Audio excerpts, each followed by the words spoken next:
کہ صاحب آج یہ آگے قرآن کو سمجھنے والے، قرآن کو پیش کرنے والے،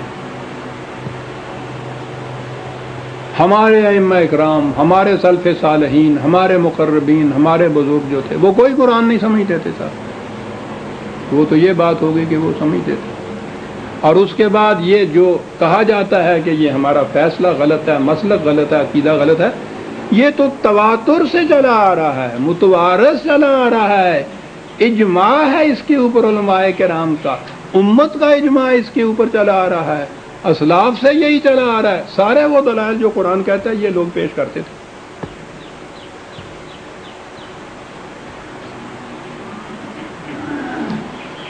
یعنی قرآن پیش کیا جاتا ہے تو اس میں ایک آیت بھی قرآن کی نہیں لائی جاتی کہ نہیں صاحب یہ بات یوں نہیں جو آپ کہہ رہے ہیں، قرآن کا صحیح مفہوم یوں ہے، قرآن کی آیت سے بیان کیجیے. کچھ نہیں کہ صاحب، اور پھر اس کا مذاق اڑاتے ہیں، استہزاء ہوتا ہے، طنز ہوتی ہے کہ دیکھیے صاحب یہ کہہ رہے ہیں، اور جو ہم کہہ رہے ہیں ہم اپنی طرف سے تو نہیں کہہ رہے.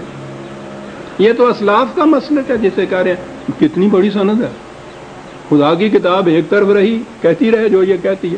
اسلاف کا مسلک، سلف صالحین یہ کہتے چلے آ رہے، امت میں یہ متواتر چلا آ رہا ہے. یہ جنہیں اسلاف کہا جاتا، کہیں کھڑے ہو کے سوچئے کہ یہ ہیں کون. یعنی یہ حضرات آج جو جواب دیتے ہیں اپنی طرف سے نہیں دیتے.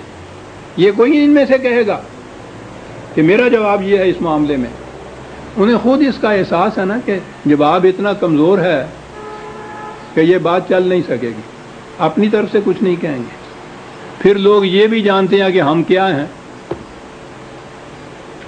جانتے ہیں نا لوگ. یہ بڑی عجیب ٹیکنیک ہوتی ہے کہ اعتراض ہی نہ ہو اس قسم. ان کی طرف 1000 برس پہلے کے، 500 برس پہلے کے، یعنی اس سے پیشتر جو دنیا سے چلے گئے، مر گئے، وہ اسلاف کی صف میں کھڑے ہو گئے. یہ زندہ ہیں، یہ نہیں اتھارٹی. جب یہ مر جائیں گے تو آنے والی نسل کے لیے یہ اسلاف ہو جائیں گے. وہ اسلاف آسمان سے تو نہیں اترے، یہی چیز ہوئی نا کہ ان سے پہلے مر گئے. تو یہ اتھارٹی اس لیے نہیں ہو سکتا کہ ابھی تک زندہ ہیں، بدقسمتی سے. جو ہی انہوں نے آنکھ بند کی، سلف صالحین کی صف میں جا کھڑے ہوئے. اب آنے والی نسل ان کے قول کو سند پیش کرے گی کہ اسلاف کا مسلک یہ تھا، جو اپنی سند یہ آپ نہیں پیش کرتے کہ دیکھیے میں یہ کہتا ہوں یہ حق ہے. بالکل نہیں. نہ ان کی زندگی میں کوئی دوسرا ہی یہ کہتا ہے کہ صاحب یہ مولوی صاحب یہ کہتے ہیں اس لیے حق ہے. بالکل نہیں یہ کہتے. وہی مولوی صاحب جس وقت وہ فوت ہو جاتے ہیں تو انہی والے جو دوسرے ہیں وہ ان کو اسلاف کا مسلک کہتے ہیں. ان کا ان کی ہر بات جو ہے وہ سند ہو جاتی ہے، وہ سلف صالحین کا مقصد ہو جاتا ہے. اسلاف جنہیں کہا جاتا ہے ان کی ایک ہی خصوصیت ہے کہ وہ آج زندہ نہیں ہے.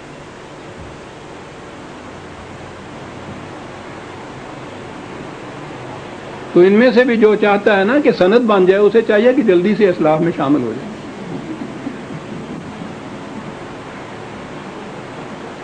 پھر کوئی نہیں پوچھے گا کہ آپ کی کوالیفیکیشن کیا ہے، آپ کے پاس سند کیا ہے، کوئی دلیل کیا ہے، کچھ نہیں. وہ تو اسلاف ہو گئے.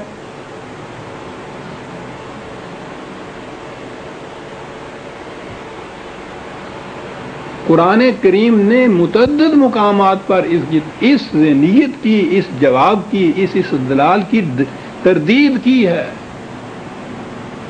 کفار کا یہ مسلک بتایا ہے کہ ان کے پاس کوئی دلیل نہیں ہوتی، کتاب کی سند نہیں ہوتی. دلیل ہوتی ہے یہ کہ ہم نے اسلاف کو اس مسلک کے اوپر پایا اور ہم انہی کے نقش قدم پر چلے جا رہے ہیں. دو ایک حوالے میں پیش کروں. سنیے قرآن دعوت کیا دیتا ہے. میں نے ابھی عرض کیا نا کہ آج آپ قرآن کی کوئی آیت پیش کر دیجئے ان کے کسی عقیدے یا ان کے کسی قانون یا مجوزہ مسلک کے خلاف، قرآن کی آیت، اس کا جواب یہ ہوتا ہے کہ یہ جو کہہ رہے ہیں، یعنی یہ کہہ رہے ہیں، قرآن نہیں پھر وہ کہتے کہ یہ شخص جو کہہ رہا ہے یہ اسلاف کے مسلک کے خلاف ہے۔ کیا رہا ہے؟ وہ کہہ یہ رہا ہے کہ بابا قرآن یہ کہتا ہے، اس کی طرف تو آؤ۔ وَإِذَا، یہ ہے جی 31/21، 31/21۔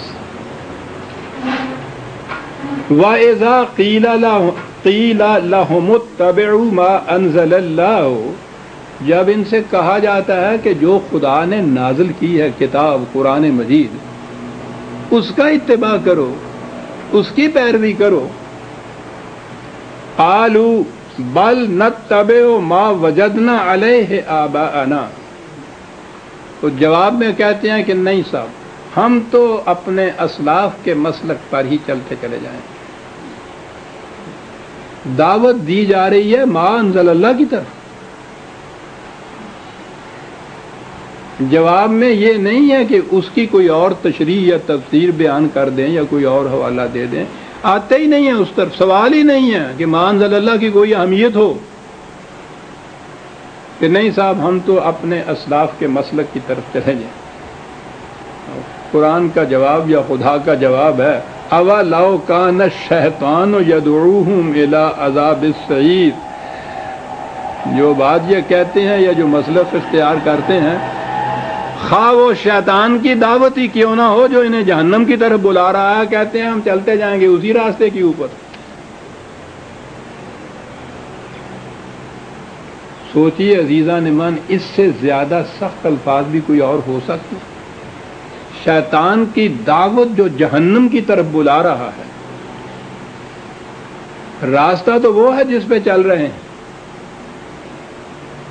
کہہ رہے ہیں کہ ہمارے اسلاف کی راہ ہے، قرآن کی طرف ہم نہیں آئیں گے، ما انزل اللہ کی طرف نہیں آئیں گے۔ سوچیے عزیزان من،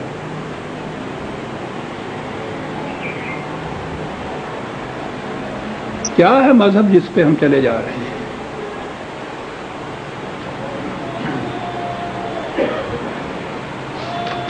ایک اور حوالہ 34/43، 34/43۔ وَإِذَا تُتْلَى عَلَيْهِمْ آيَاتُنَا بَيِّنَاتٍ، قرآن کی آیتیں بڑی واضح آیتیں کہ جن کے سمجھنے میں کوئی دقت پیش نہ آئے، وہ پیش کی جاتی ہیں، قالوا ما هذا الا رجل يريد ان يصدكم عما كان يعبد آباؤكم، ارے اس کی بات نہ سننا اس شخص کی، یہ نہیں کہ جو یہ کہہ رہا ہے یہ قرآن کی آیت نہیں ہے، غلط پیش کر رہا ہے، غلط مفہوم پیش کر رہا ہے، یہ نہیں ڈسکس کریں گے، کہیں گے یہ کہ یاد رکھو اس کی بات نہ سنا، یہ تمہیں اس راستے سے بہکا رہا ہے جو اسلاف کا راستہ ہمارے پاس چلا آ رہا ہے، یہ روک رہا ہے اس راستے سے۔ دلیل وہی، یہ تمہیں اسلاف کی راہ پہ چلنے سے روک رہا ہے، رکاوٹ پیدا کر رہا ہے، قرآن کی طرف دعوت دے رہا ہے، اسلاف کے راستے سے میں رکاوٹ پیدا کر رہا ہے، اس کی بات نہ سننا۔ وہ قرآن پیش کر رہا ہے اور یہ کہتے ہیں وَقَالُوا مَا هَذَا إِلَّا إِفْكٌ مُفْتَرًى، یہ افطرا ہے، یہ خود اس نے گھڑ لی ہے، یہ بات اپنی طرف سے یہ عقیدہ پیش کر رہا ہے، افطرا ہے، کذب ہے، خدا کی آیت پیش کر رہا ہے اور اسے کہہ رہے ہیں افطرا ہے، کذب۔